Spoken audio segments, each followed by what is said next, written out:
जिस व्यापारी को मारा था पत्थर मार के, वो तो आत्मा तो मरती नहीं, आत्मा ना शस्त्र से काटते हैं, ना आग में जलते हैं, ना पानी। वही आत्मा पैसा लेने के लिए बच्चे के रूप में वह जन्म लिया था। చూడండి, ఆత్మ అగ్నికి కాలదు, నీటికి తడవదు, గాలి ఆర్పలేదు. ఎవరి దగ్గర అయితే డబ్బు దోచేశారో అతనే పిల్లవాడి రూపంలో వచ్చి తనది ఏదైతే ఉందో అంతా పూర్తి చేసుకుని వెళ్ళిపోయాడు. ये है ऊपर वाले का डंडा, ये है कर्मों का डंडा लगता है, आवाज नहीं आता। కర్మల యొక్క శిక్ష ఏదైతే ఉందో అది ధ్వని రాదు, సౌండ్ రాకుండా కొడుతుంది అన్నమాట కర్మలు. तो ये मैंने आपको क्यों सुनाया? आज माँ बाप ने होटल नहीं देखा, पैसा इकट्ठा किया और बच्चा कोई ऐसा पैदा हुआ है, गलत संगत में जा रहे हैं, नशा कर रहे हैं, माँ बाप का नहीं मान रहे, माँ बाप टेंशन में आ रहे, वो बच्चा कौन है? आपके पिछले जन्मों का हिसाब है। చూడండి, రోజు పిల్లలు ఎంతో విసిగిస్తున్నారు. తల్లిదండ్రులు చెప్పిన మాట వినట్లేదు, తల్లిదండ్రులు ఇబ్బంది పెడుతున్నారు, నషతో ఉంటున్నారు, ఎప్పుడు అంటే డ్రింకింగ్ చేసి. అంటే ఈ పిల్లలందరూ కూడా ఎవరంటే ముందు జన్మలో మీరు చేసిన కర్మలే. आज कई माँ बाप के पास बच्चे ऐसे जन्म के लिए आते हैं जो बचपन से लूला लंगड़ा है, उसकी सेवा करना पड़ रहा है, वो पिछले जन्मों का हिसाब है। చూడండి, ఈ రోజుల్లో కొంతమందికి గుడ్డి వాళ్ళు ఇలాంటి పిల్లలు కూడా జన్మిస్తున్నారు. అంటే వీళ్ళందరూ కూడా ఎవరంటే ముందు జన్మల యొక్క కర్మల యొక్క లెక్కాచారాలు ఇవన్నీ కూడా. आज इस ज्ञान की कमी के कारण घर में एसी है, गाड़ी है, ये सब कुछ है, तो भी आज का इंसान दुखी है क्योंकि कर्म गति को भूल गए। చూడండి, ఈ రోజు అందరి దగ్గర కార్లు ఉన్నాయి, ఏసీలు ఉన్నాయి, అన్నీ ఉన్నాయి, సాధనాలు అన్నీ ఉన్నాయి, కానీ ఎవరైనా సుఖంగా ఉన్నారా? అంటే కారణం ఏంటి? ఇంత దుఃఖీగా ఎందుకున్నారు అంటే ఇవన్నీ కూడా ముందు చేసిన జన్మలో చేసిన కర్మలు అన్నమాట ఇవన్నీ కూడా. इसलिए अगर इस दुनिया में सुखी बनना चाहते हो, कर्म गति को समझ करके अच्छे कर्म करो. అందువల్ల ఈ జన్మలో మీరందరూ కూడా ఇప్పుడు ఈ జీవితంలో సుఖంగా ఉండాలి అనుకుంటే కర్మల యొక్క ఖాతాని అర్థం చేసుకుని అందరూ కూడా సుఖంగా ఉండాలి. इसलिए इस कर्म गति के ज्ञान की कमी के कारण आज मन में नेगेटिव विचार है, तनाव है, टेंशन है. इसलिए अगर तनाव टेंशन से बचना है, अपने कर्मों को महान बना दो. అందుకని ఈ జీవితంలో మీరు సుఖంగా ఉండాలి అనుకుంటే ఏం చేయండి? మీ యొక్క కర్మల్ని మహాన్గా తయారు చేయండి. इसलिए इस कर्म गति को समझना.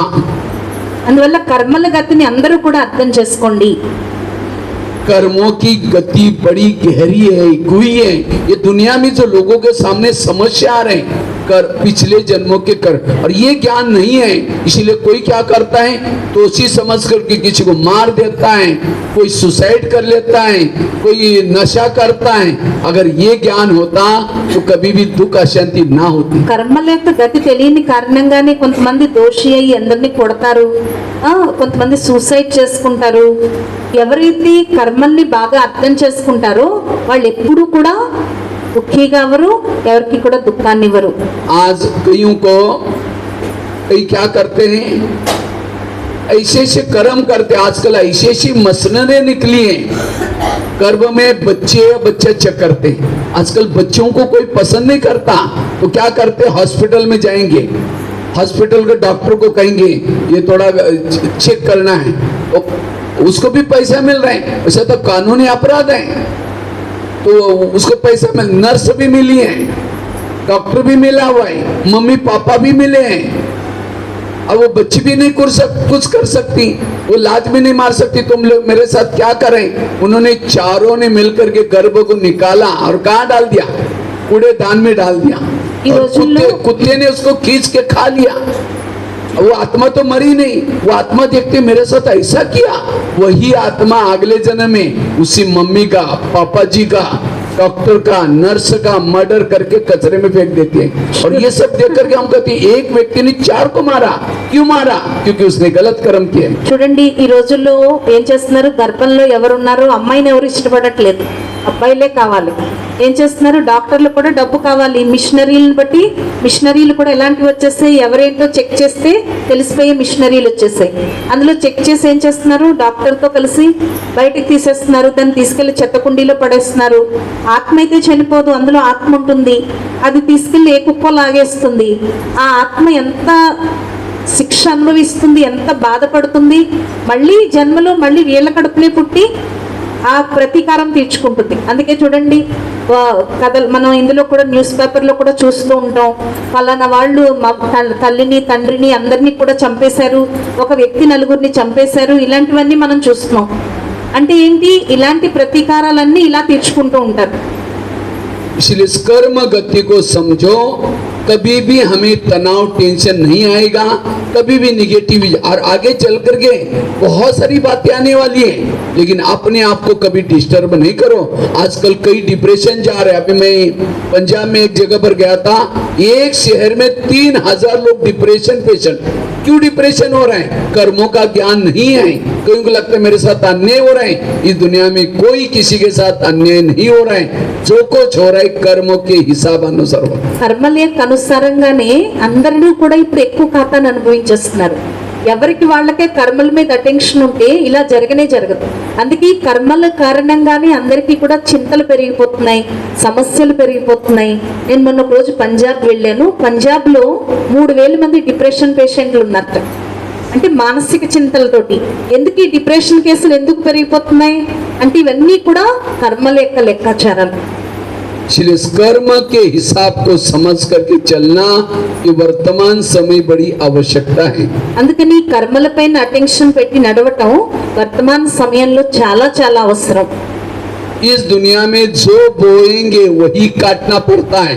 बोया है बबुल और कह रहे इसको आम कब लगेंगे, आम कैसे लगेंगे बबुल को. చూడండి, ఎటువంటి బీజం వేస్తే అటువంటి ఫలాలే పొందుతాం. ముళ్ళు విత్తనాలు నాటితే మామిడి పండు విత్తనాలు వస్తాయా, మామిడి పళ్ళు చెట్లు వస్తాయా? लोगों से नहीं डरो, भगवान से कभी ना डरो, अपने गलत कर्म से जरूर डरो. అందరికి ఎవరికి భయపడద్దు, భగవంతుడు కూడా మీరు భయపడద్దు, కానీ మీ కర్మలకు భయపడండి. విన్నారా? కర్మల యొక్క లెక్కాచారం చాలా గుహ్యమైంది. आज बाबा यहाँ क्यों बुलाता है? क्योंकि यहाँ श्रीमत रूपी बीज देता है. ये वो जो श्रीमत के अलावा कर्म करता है सारा पाप कर्मों में जमा होता है. చూడండి, బాబా ఈ రోజు మనకి ఎందుకు చెప్తున్నారు, బాబా మనల్ని ఎందుకు పిలుస్తున్నారు, శ్రీమతం అనేది ఎందుకు ఇచ్చారు బాబా మనకి? శ్రీమతాన్ని ఉల్లంఘించి కర్మలు చేస్తే చాలా సూక్ష్మ పాపం తయారవుతుంది. कई को क्या लगता है भगवान हमें दुख देता है. भगवान कभी किसी को दुख नहीं देता. अगर आपको दुख मिल रहे हैं आपके गलत कर्मों के कारण मिल रहे हैं. చూడండి, చాలా మంది అనుకుంటారు భగవంతుడు మాకు ఎందుకింత దుఃఖాన్ని ఇస్తున్నాడు అని. భగవంతుడు ఎప్పుడూ ఎవరికి దుఃఖాన్ని ఇవ్వడు. ఒకవేళ మీకు దుఃఖం లభిస్తోంది అంటే మీ యొక్క తప్పుడు కర్మల కారణంగానే. और एक छोटी सी घटना मैं आपको सुनाता हूँ. एक छोटे बच्ची की स्टोरी आपको सुनाता हूँ. ఒక చిన్న పిల్ల యొక్క స్టోరీ మీకు నేను వినిపిస్తాను. और जो ध्यान से सुनेगा लास्ट में उसका प्रश्न भी पूछूंगा आपको. నేను ఎవరైతే అటెన్షన్ గా వింటారో వాళ్ళు నేను లాస్ట్ లో ప్రశ్న కూడా అడుగుతాను. और इसी घटना को सुनने के बाद आपको कई प्रश्न के जवाब मिल जाएंगे. మీరు ఈ ఘటన వింటే మీకు చాలా ప్రశ్నలకి జవాబు దొరుకుతుంది. एक मुंबई में एक छोटा बच्चा रहता था. मम्मी थी, पापा जी नहीं थे, बहनें नहीं थे, भाई नहीं थे. वो बच्चा और मम्मी थी दोनों, और एक झोपड़ी में रहते थे. मजदूरी का काम करते थे. మజ్దూరి. ఒక బొంబాయిలో ఒక చిన్న పిల్లవాడు ఉండేవాడు. వాళ్ళ అమ్మ పిల్లవాడు ఉండేవారు. ఒక చిన్న పాకలో ఉండేవారు. కూలి పని చేసుకుని బతికేవారు. వాళ్ళకి ఇంకెవరూ లేరు అనమాట, తండ్రి లేడు, ఎవరు లేరు. तो एक दिन मम्मी अपना मजदूरी का काम करने के लिए बिल्डिंग कंस्ट्रक्शन का काम चलता है वहाँ जा रही थी. तो बच्चे भी पीछे जा रहा था. बच्चे ने अचानक क्या देखा, एक गुब्बारे वाला गुब्बारे बेच रहा था. तो बच्चों को लगा मैं भी ले लूं. तो बच्चा दौड़ करके लेने के लिए गया. माँ को लगा उसको कुछ हो न जाए, क्योंकि 4 लाइन थी, हाईवे था. तो माँ उसको पकड़ने के लिए दौड़ी. जैसी दौड़ी एक कार स्पीड से आई, माँ उसके अंदर खत्म. చూడండి, అప్పుడు ఒకసారి ఏమైందంటే తల్లి కూలి పని చేసుకోవడానికి వెళ్ళింది. తల్లి కూలి పని చేసుకోవడానికి వెళ్ళేసరికి అప్పుడు పిల్లవాడు వాళ్ళ అమ్మ వెనకాలే పరిగెట్టుకుంటూ వెళ్ళాడు. ఈ లోపల ఒక బుడగలు అమ్ముకునేవాడు వస్తున్నట్టు బుడగలు పట్టుకుని. అది ఒక 4 వే అన్నమాట, అంటే 4 కూడలి సెంటర్ అన్నమాట, చాలా రష్గా ఉండే రోడ్డు. అప్పుడు ఏమైందంటే ఈ పిల్లాడికి ఏమైనా అవుతుందని తల్లి పిల్లాడు వెనకాలే పరిగెడుతుందట. తల్లి ఏమైంది, ఈ లోపల వెనకాల వచ్చి యాక్సిడెంట్ కి గురైపోయింది. వెంటనే అక్కడికక్కడే చనిపోయింది అనమాట. जैसे बच्चे ने पीछे मुड़कर देखा, अरे मम्मी भी गई. ऊपर देख करके कहता है भगवान, एक तो मुझे आप गरीब बनाया, मेरे पापा को तो पहले लेके गए, मेरे को कोई बहने भाई कोई नहीं थी, मेरी एक मम्मी थी, वो भी लेके गए। आप कितने निर्दयी हैं, आप कैसे भगवान को क्या करता है, वो दोष देता है, गाली देता है। అప్పుడు వెనకాల నుంచి చూసేసరికి తల్లి చనిపోయి ఉంది. అప్పుడు ఈ పిల్లవాడు ఏడుస్తూ భగవంతుడిని తిడతాడు, హే భగవంతుడా నీకు దయ లేదు, మా నాన్నను ముందే తీసుకెళ్ళిపోయావు, మా అమ్మని ఇప్పుడు తీసుకెళ్ళిపోయావు, నాకు అన్నదమ్ములు కానీ అక్క చెల్లెళ్ళు కానీ ఎవరూ లేరు, నన్ను ఒంటరిగా చేసేసావు అని. 4 दिन वो बच्चा झोपड़ी के बाहर भी नहीं आया। अब मम्मी थोड़ी वापस आएगी। 4 రోజుల పాటు పాప మా పిల్లవాడు కుటీరంలోంచి పాకలోంచి బయటకు రాలేదు. आखिर 4 दिन के बाद बाहर आया। उसका पड़ोसी ने कहा कि बेटा अब तुम्हारा कोई नहीं रहा, तुम अकेले हो, कोई बात नहीं, तुम मेरा चाय का दुकान है तो आप चाय बेचने के लिए आ जाओ, तुम्हारा खाने का प्रबंध मैं करूंगा।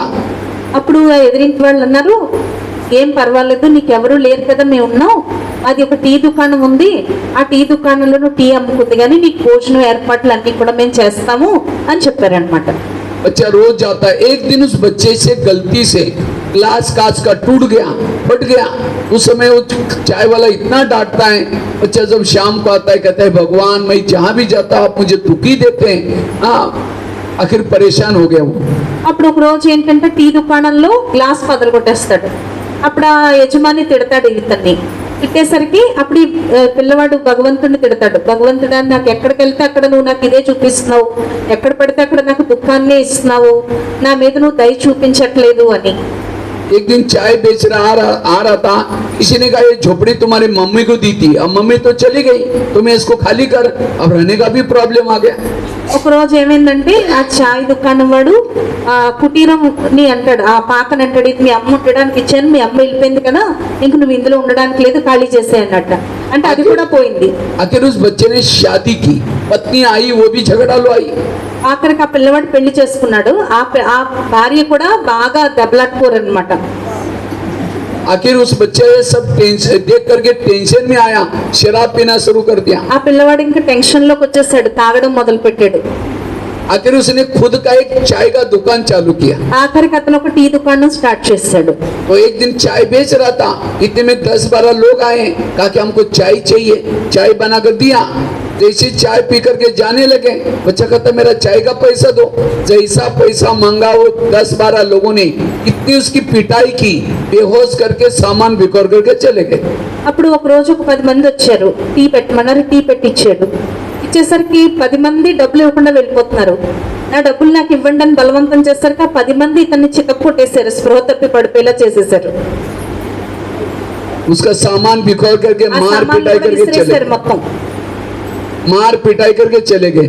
आखिर उस बच्चे को होश आया, जैसे होश आया देखता मेरा सामान बिखरता है, मेरे को इतना पिटाई किया है, ऊपर देखे कहता है भगवान आप कितना मुझे दुख देंगे, मेरी कब तक परीक्षा लोगे, कितना मुझे भगवान के ऊपर दोष लगाता है। భగవంతుడిని తిట్టడం మొదలు పెడతారు అతనికి స్పృహ వచ్చాక.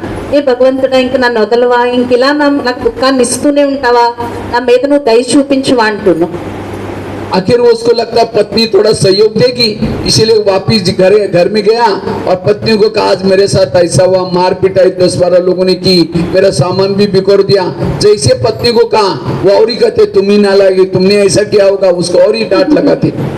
అప్పుడు ఇంటికి వెళ్ళాక భార్యకి చెప్తాడన్ని, భార్య ఏమైనా సహయోగం ఇస్తుంది అనుకుని నువ్వు ఈ రోజు నాకు ఇలా జరిగింది అలా జరిగింది అన్ని చెప్తాడు.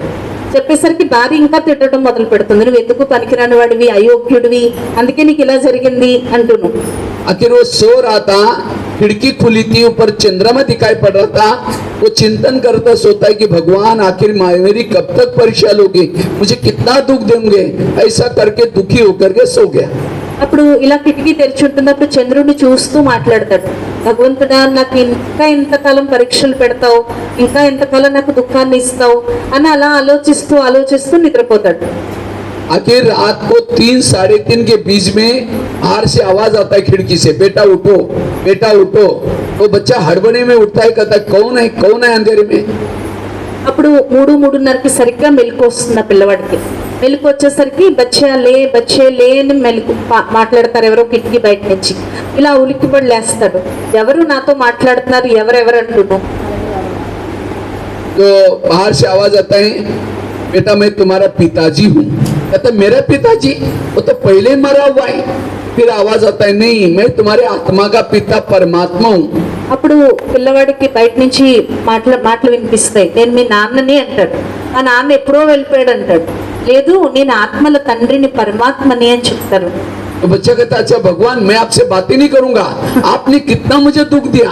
फिर आवाज आता है बेटा मैंने दुख नहीं दिया, ये सब तुम्हारे कर्मों का परिणाम है, चलो तुम्हारा पिछला जन्म दिखाता हूँ. ऐसे करके भगवान इस बच्चे का हाथ पकड़ करके एक महल के पास लेके गए. అప్పుడు ఏమవుతుందంటే భగవంతుడు అంటాడు నేను నిన్నేమి తిట్లు భగవంతుడితో ఇట్లా అంటాడు నేను అస్సలు నీతో మాట్లాడను, నువ్వు భగవంతుడు అయితే కనుక నాతో మాట్లాడద్దు అంటాడు. ఇప్పుడు భగవంతుడు అంటాడు లేదు లేదు నేనేమి నీకు దుఃఖాన్ని ఇవ్వట్లేదు, ఇవన్నీ కూడా నీ ముందు జన్మ యొక్క కర్మల యొక్క పరిణామం, నడు నిన్ను నీ ముందు జన్మలోకి తీసుకెళ్తాను అని చెప్పి అతను చేయి పట్టుకుని ఒక మహల్ దగ్గరికి తీసుకెళ్తాడు భగవంతుడు. तो बच्चा कहता है भगवान आप मुझे पिछला जन्म दिखाने वाले थे, ये महल के अंदर कहाँ लेके जा रहे हैं. भगवान कहता है अंदर चलो तो सही आपको दिखाता हूँ. అప్పుడు భగవంతుడు అంటాడు నాకు ఇతను అంటాడు నాకు ముందు జన్మ చూపిస్తావా. అప్పుడు భగవంతుడు అంటాడు సరే ముందు చూడు, చూసి అప్పుడు మాట్లాడు అని చెప్పి లోపలికి తీసుకెళ్తాడు మహల్లోకి. जैसे महल में अंदर गए कुछ सिपाही लोग कैदियों को चाबुक से मार रहे थे. అక్కడ కొంతమంది పోలీసులు ఖైదీలను ఏంటంటే గొళ్ళాలు ఉంటాయి కదా అది ఇచ్చుకుని కొడుతూ ఉంటారు. तो बच्चा पूछता है भगवान కొరడా ఇచ్చి కొడుతూ ये ఉంటారు. कैदियों को क्यों मारा जा रहा है. అప్పుడు बच्चा पूछता है भगवान అప్పుడు को. పిల్లవాడు భగవంతుడిని అడుగుతాడు ఎందుకు కొడుతున్నారు వీళ్ళు అని చెప్పి. तो भगवान ने कहा इनके राजा ने पकड़ करके मारो करके ऑर्डर की, अब इनकी क्या गलती है सिपाही लोगों की. అప్పుడు భగవంతుడు అంటాడు వీళ్ళ రాజు వీళ్ళందరినీ కొట్టమని చెప్పాడు, ఈ పోలీసులు దేని తప్పు కాదు అని చెప్తాడు. लेकिन भगवान ने कहा ये जो कैदी है वो कौन है पता है, जिस 10-12 लोगों ने तुम्हारी पिटाई की थी, तुम्हारा सामान भी कर दिया था, उनका ये पिछला जन्म है. कहता अच्छा फिर मारना चाहिए, बड़े खराब थे. అప్పుడు ఎవరైతే నిన్ను 10 మంది ఇప్పుడు ఎవరైతే దెబ్బలు తింటున్నారో వాళ్ళందరూ నిన్ను కొట్టడానికి వచ్చారు. 10 మంది కొట్టారు కదా, కొట్టేసి వెళ్ళిపోయారు కదా, అంటే వీళ్ళందరూ ఎవరిని వీళ్ళందరూ కూడా ముందు జన్మలో నువ్వు కొట్టావు వాళ్ళే మళ్ళీ నేను తిరిగి కొట్టడానికి వచ్చారు. जैसे आगे गए राजा बैठा था, मंत्री बैठा था, मदिरा मंगाई थी, शराब मंगाई थी, एक बच्चे से ग्लास मंगवाया था, तो बच्चा थोड़ा देरी से आया इसीलिए राजा उसको डांटता है. बच्चा घबरा गया, ग्लास टूट गया और जोर से डांटता है. वो बच्चा जो भगवान के साथ आया था कहता है भगवान ये छोटे बच्चे को क्यों डांटा जा रहा है, ताकि राजा का स्वभाव ही ऐसा है. लेकिन भगवान ने कहा ये बच्चा कौन है पता है, जी चाय वाले ने तुमको डांटा था उसका पिछला जन्म है. చూడండి ఓ రాజు కూర్చుంటాడు, రాజు తాగుతూ ఉంటాడు, మంత్రి పోస్తూ ఉంటాడు, ఓ పిల్లవాడు ఒక చిన్న పిల్లవాడు తెస్తూ ఉంటాడు, ఆ గ్లాస్ పగలు కొట్టేస్తాడు. ముందు జన్మలో జరిగిందే మళ్ళీ ఇది జరిగింది, దానికి దీనికి కనెక్షన్ అనమాట. जैसे आगे गए ముందుకు వెళ్ళాడు. जैसे आगे गए एक अंडरग्राउंड में एक व्यक्ति बैठा था जिसके हाथ में बेड़िया, पाँव में बेड़िया, कपड़े फटे थे, खाना पड़ा था. तो बच्चा पूछता है भगवान ये कौन है. भगवान ने कहा राजा का बड़ा भाई है. अच्छा राजा का बड़ा भाई, ऐसी हालत. कहा कि कायदे मुआफिक ये राजा बनने वाला था, लेकिन इसने इसको देशद्रोही बनाया और खुद राजा बन करके बैठा है. అప్పుడు రాజు ఒక అతన్ని చూపిస్తాడు అనమాట భగవంతుడు. అతని కాళ్ళకు బేడీలు, చేతులకు బేడీలు, ముళ్ళంతా బేడీలు వేసేసి ఉంటుంది. అప్పుడు భగవంతుడిని ఇతను అడుగుతాడు ఎవరు ఇతనని. ఇతను రాజు యొక్క అన్నయ్య, ఇతను రాజు కింద అవ్వకుండా ఇతను రాజు అవ్వాలి, రాజు అవుతాడని చెప్పేసి అతనికి మొత్తం ముళ్ళంతా ఏం చేశాడు, ఇతను బేడీలు వేయించేశాడు. लेकिन भगवान ने कहा ये कौन है पता है, तुम्हारे पत्नी का पिछला जन्म है. మీ అబ్బి భార్య అన్నమాట. ఆ బేడీలు వేయించిన వాడే ఇప్పుడు నీకేమైంది, భార్యగా అయింది. వినిపిస్తుందా చెప్పండి. इसका मतलब वो बच्चा पिछले जन्म में कौन था, जिन्होंने ध्यान से सुना उसको जवाब आएगा. ఆ పిల్లవాడు ఎవరో చెప్పండి. ఆ పిల్లవాడు ఎవరు, ఇప్పుడు కష్టాలు అనుభవించే అతను ఎవరు, మహారాజా అన్నమాట. पिछले जन्म में बच्चा राजा था, राजा बनकर के उन्होंने कैदियों को मारने की ऑर्डर की, वही कैदी चाय पीने के बहाने आए, अपना हिसाब ले लिया. ఆ రాజే ఈ రకంగా ముందు జన్మలో రాజు వాళ్ళు ఎవరెవరినైతే ఇబ్బందులు పెట్టాడో వాళ్ళందరూ ఈ జన్మలో అతన్ని ఏం చేశారు, ఇబ్బందులు పెడుతూ వచ్చారు అనమాట. पिछले जन्म में जैसे उस राजा बन करके उसने कैदियों को मारवाया था, वही कैदी चाय पाने आए, सामान बिगड़ दिया, अपना हिसाब ले लिया. చూడండి ఆ ఈ రాజు ఖైదీలను కొట్టించాడు కదా, వాళ్ళే ఒక 10 మంది రూపంలో వచ్చి ఈ జన్మలో ఏం చేస్తారు, టీ తాగే వంకతోటి చిత్త కొట్టేసి వెళ్ళిపోయారు. और जिस चाय वालों को डांटा था, चाय वालों ने डांटा था उस बच्चे को, पिछले जन्म में राजा बनकर के उसने वही बच्चों को डांटा था क्लास छूटते समय, वही बच्चा चाय वाला बना और राजा गरीब बच्चा बना, अपना हिसाब ले लिया. చూడండి, ముందు జన్మలో పిల్లవాడు పగలు కొట్టేశాడు గ్లాసు, అతనే టీ అమ్మేవాడి కింద అయ్యాడు. అతని దగ్గర ఇతను చేరాడు, రాజు పేదవాడి కింద అయ్యి టీ పగలు కొట్టడంతో అతను టీ గ్లాస్ పగలు కొట్టడంతో అతను కొట్టేశాడు. అలా ఒకదానికొకటి కనెక్ట్ అయి ఉందన్నమాట. राजा बनकर के उसने भाई के साथ ऐसा व्यवहार किया, उसको देशद्रोही बनाया, अंडरग्राउंड में रखा, तंग किया.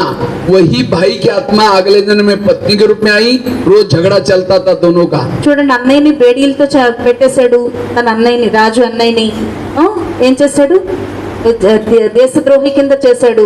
మళ్ళీ అతనే ఈ జన్మలో ఏమయ్యాడు, భార్య కింద అయ్యి భర్తని హింసించడం మొదలుపెట్టాడు. इतना ही नहीं, भगवान ने कहा तुमने राजा बन करके अनेक झोपड़ियों को जलाया था और इसीलिए तुम्हें रहने का मकान भी नहीं है. నువ్వు అనేక పాకలను అంటించేస్తావు ముందు జన్మలో రాజు కింద ఉండి, అందుకే ఈ జన్మలో నీకు ఉండడానికి కూడా ఇల్లు లేకుండా అయిపోయింది. अनेक बच्चों को मरवाया था, इसीलिए तुम्हारे भाई बहने कोई नहीं है. అనేక మంది పిల్లల్ని చంపించేస్తావు నువ్వు, అందుకే ఈ జన్మలో నీకు అన్నయ్యలు, తమ్ముళ్ళు, చెల్లెళ్ళు ఎవరూ లేకుండా అయిపోయారు.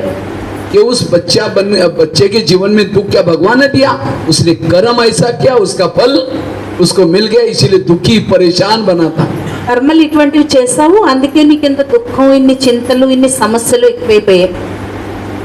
तो ये मैंने आपको क्यों सुनाया, आज आपके जीवन में कभी कभी प्रॉब्लम आते, समस्या आते हैं, वो आपके पिछले जन्मों का हिसाब है. इसलिए रोने से, चिल्लाने से, गुस्सा करने से क्या खत्म होगा, इसलिए कर्म गति को समझो. ఈ కథ మీకు నేను ఎందుకు చెప్తున్నానంటే, ఈ జన్మలో మీకు వచ్చే దుఃఖాలు, రోగాలు, సమస్యలకి కారణం ఏంటి, ముందు జన్మ లెక్కాచారాలు. అది ఏడవటం వల్ల, అరవటం వల్ల అవేమి పూర్తి కావు. అది పూర్తవ్వాలంటే ఏం చేయండి, ఎక్కువ कर्म गति की बड़ी गहराई.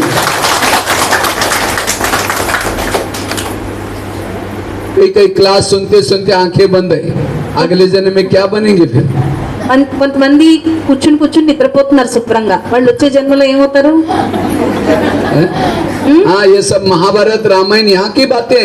महाभारत रामायण धृतराष्ट्र को अंधा दिखाया, क्यों, जब वो दृष्टि दे रहे थे, ऋषि आया था, दृष्टि दे रहा था, उसके माँ ने क्या क्या आंखें बंद कर दी, इसलिए अंधा बन गया. ధృతరాష్ట్రుడు ఇవన్నీ కూడా మనమే, ఋషులు వచ్చారు దృష్టి ఇవ్వడానికి, కళ్ళు మూసుకుని ఉన్నాడు, గుడ్డివాడి కింద అయిపోయాడు. आंखों से अंधे की बात नहीं, पता ही कि रॉन्ग है, पता ही कि नहीं करना चाहिए, तो भी गलत विचार चल रहे, फिर भी कर रहे, वो है अंधा. అంటే నిజంగా గుడ్డివాళ్ళు అంటే గుడ్డివాళ్ళని కాదు, ఇది చేయకూడదనుకుని చేసినా, చూడకూడని దృశ్యాలు చూసినా వాళ్ళు ఏంటి, గుడ్డివాళ్ళ కింద లెక్క. अगर आप सेंटर पर केवल गुरुवार के दिन आते हैं, आपके मंदिर में भी भगत गुरुवार के दिन आएगा, पानी डालेगा, बाकी दिन छुट्टी. చూడండి, మీరు సెంటర్కి గురువారమే వస్తున్నారు అనుకోండి, ఉత్తర రోజుల్లో రాకుండా, మీ భక్తులు కూడా గురువారమే వెళ్ళి మీకు కొంచెం నీళ్లు పోసేసి వెళ్ళిపోతారు అంతే. అంటున్నారా, जैसा देव वैसी पूजा बन जाते, इसलिए कर्म गति के गहराई को समझना जरूरी. అందువల్ల కర్మల యొక్క గతి యొక్క లోతును అర్థం చేసుకోండి. एक बहन ने मुझे एक अनुभव सुनाया था प्रैक्टिकल में, वो 40 साल से समर्पित थी. ఒక అక్కయ్య తన అనుభవాన్ని వినిపించారు. ఆవిడ 40 ఏళ్ళ నుంచి సమర్పిత జీవితంలో ఉన్నారు. तो अचानक उसके पेट में दर्द होने लगा, तो माउंट आबू के ग्लोबल हॉस्पिटल में गई. ఆవిడకి అకస్మాత్తుగా కడుపు నొప్పి వస్తుంటే గ్లోబల్ హాస్పిటల్కి వెళ్ళారు మౌంట్ ఆబూలో. तो डॉक्टर ने चेक किया, तो डॉक्टर ने कहा कि आपकी बड़ी इमरजेंसी है, एक जरूरी ऑपरेशन करना पड़ेगा. అది డాక్టర్ చెక్ చేస్తున్నారు, మీకు ఎమర్జెన్సీకి ఇప్పుడు ఆపరేషన్ చేయాలన్నారు. तो उसको हॉस्पिटल मतलब ऑपरेशन थिएटर में लेके गए. जब तक डॉक्टर तैयारी कर रही थी, वो समय वो बेड पर सोई थी. అప్పుడు డాక్టర్లు ఆపరేషన్ కన్నీ రెడీ చేస్తుంటే ఈ అక్కయ్య బెడ్ పైన నిద్రపోతున్నారు. तो उस समय बाबा से रुरवान करते, बाबा मुझे कौन से कर्मों का फल आप दे रहे, मैं 40 साल से समर्पित हूँ, मैंने ऐसा क्या काम किया, बाबा से रुरवान करते. బాబాతో మాట్లాడుతున్నారు అక్కయ్య, బాబా నేను 40 సంవత్సరాల నుంచి మీ సేవ చేస్తున్నాను, ఏంటి నాకు ఈ ఖాత అని. तो ऐसे करते करते रुरवान करते करते वो ट्रांस में गई, ध्यान में चली गई. అలాగా మాట్లాడుతూ ఒక ట్రాన్స్ లోకి వెళ్ళిపోయింది, ధ్యానంలోకి వెళ్ళిపోయింది. तो बाबा ने उसको बुला करके पूछा, तुम पूछ रहे थे ना मुझे कौन से कर्मों का फल दे रहे, चलो मैं दिखाता हूँ। बाबा ने उस बहन को पिछले जन्म में लेके गए। బాబా అన్నట్ట నువ్వు నన్ను అడుగుతున్నావు కదా ఏ కర్మల యొక్క ఖాతా యొక్క లెక్కాచారం నాకు ఇచ్చావని, నడు నేను తీసుకెళ్తాను నీ జన్మ యొక్క లెక్కాచారాన్ని చూపించడానికి అని. तो पिछले जन्म में वो भाई था, क्योंकि 3 जन्म के बाद भाई बहन बनते, बहन भाई। हाँ, ये इसका भी सिद्धांत था, अगर आप भाई के शरीर में हैं आपकी आत्मा, लेकिन बहन का शरीर का आकर्षण हो रहे हैं, अगले जन्म में वो बहन बनती। అంటే 3 జన్మలు అన్నయ్యల తర్వాత అక్కయ్యల శరీరాలు లభిస్తాయట. మీరు అన్నయ్య శరీరంలో ఉండి అక్కయ్యల వైపుకి ఆకర్షిస్తున్నారంటే ముందు జన్మలో మీరు అక్కయ్య అన్నమాట. अगर बहन का शरीर में और भाई का शरीर बार बार आकर्षण हो रहे हैं, अगले जन्म में वो भाई बनता है। అంటే అక్కయ్యల శరీరంలో ఉండి అన్నయ్యల ఆకర్షణ కలుగుతుంది అంటే ముందు జన్మలో వాళ్ళు అన్నయ్యలు అన్నమాట. तो जब वो भाई था, पुलिस वाले की नौकरी थी, और उस समय भारत में उसका जन्म हुआ था, और उस समय वहाँ यहाँ भारत में अंग्रेज शासन था। అప్పుడు ఈ అక్కయ్యకి బాబా చూపిస్తున్నారనమాట. ఆవిడ ముందు జన్మలో అన్నయ్య కింద ఉన్నప్పుడు ఆవిడ ఒక పోలీస్ అన్నమాట. ఆ టైంలో బ్రిటిష్ వాళ్ళ రాజ్యం నడుస్తుంది భారతదేశంలో. तो पुलिस वालों को ऑर्डर मिली थी कि कोई भी अंग्रेज किसी को तंग करता है उसको गोली मारो। అప్పుడు పోలీస్ వాళ్ళకి ఆర్డర్ లభించింది, ఎవరైనా బ్రిటిష్ వాళ్ళు ఎవరినైనా ఇబ్బంది పెడుతుంటే వాళ్ళని కాల్చేయండి అని.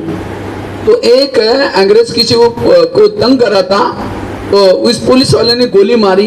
वो गोली उस अंग्रेज को नहीं लेके पीछे बगीचे में माता जी बूढ़ी जी घास काट रही थी, वो गोली उसके सिर में वो पेट में धंस गई, और उसको बहुत तकलीफ होने लगी। आवाज उसके निकली, बाबा ने दिखाया तुमको मारना किसी और को था, मारना उसके माता के जो अंदर जो आवाज जो निकला है उसका कारण आज तुम्हारे पेट में दर्द हो रहा है। అప్పుడు పోలీసులకి ఆర్డర్ లభించింది కదా బ్రిటిష్ వాళ్ళు ఇబ్బంది పెడుతుంటే కాల్చేయమని. ఈవిడ కాలుద్దాం అనుకుని బ్రిటిష్ వాడు ఎవరో ఇబ్బంది పెడుతుంటే అతన్ని కాల్చడానికి బదులుగా ఒక ముసలమ్మ గడ్డేదో కోసుకుంటుంది, ఆవిడని కాల్చేసింది ఈవిడ పోలీసు రూపంలో ఉండే అక్కయ్య. అప్పుడు కాల్చేసరికి ఆవిడకి ఇదంతా బాధ అన్నమాట. బాధ వచ్చేసి ఆవిడ నొప్పి అనుభవిస్తుంది. ఆ బాధ ఈవిడకి ఏమైంది బాబా చూపించారు, ఆ బాధ నీకు కడుపు నొప్పి రూపంలో వచ్చిందని.